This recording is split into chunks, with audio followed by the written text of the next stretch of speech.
Bob Hynes, the veteran broadcaster from Michigan, one of the guys who helped me get into radio, is on the other end of our line this morning with some sad news, I'm afraid. Good morning, Mr. Hynes.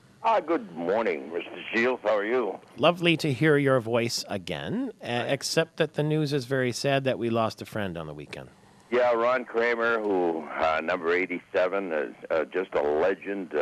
Great stories. I know you remember him from the great days at WJR when he'd come in there and break everybody in the studio up and tell some stories. And I was thinking about him last night again, and we're going to have a little.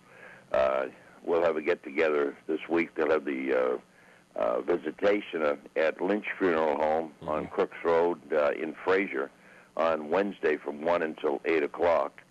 And then a few of us, I'm sure, will get together afterwards and tell some stories, and I'm looking forward to that. But Ronnie, he was a fighter right to the very end. He had some back surgery, Mike, about a month ago now. I remember visiting him at the hospital in West Bloomfield, and he was coming along fairly good from that. And then within a day or two, went back into the hospital with a heart attack. He'd had a couple in the past. And they got him squared away again and got him back home. And he just kept getting a little bit weaker each day. And fortunately, his sister Anna Marie was with him on Saturday, and he passed away around noon. And a terrible loss, but what a great story. As we get up there in years, Michael, I have to tell you, and I know Ronnie felt the same way.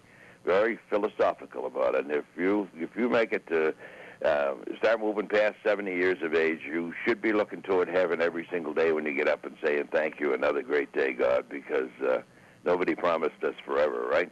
Yeah, he was a true Michigan man, played for the Packers, and for what it's worth, my favorite memory of him, he would always come in, of course, on the Michigan-Ohio State show that J.P. McCarthy did.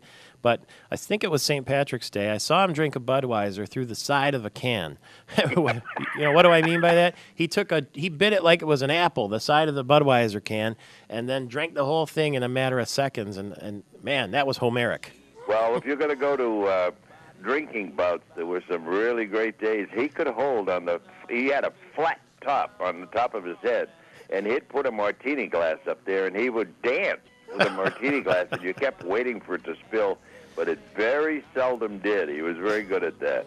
He had some great things, and biting the can, he did that for a long while. You know, when they came out with the aluminum cans, he'd bite right through those things, and out would come the beer, and he'd drink. That's right. I remember that too, Mike. God bless him, and God bless you, Bob Hynes. The passing of Ron Kramer.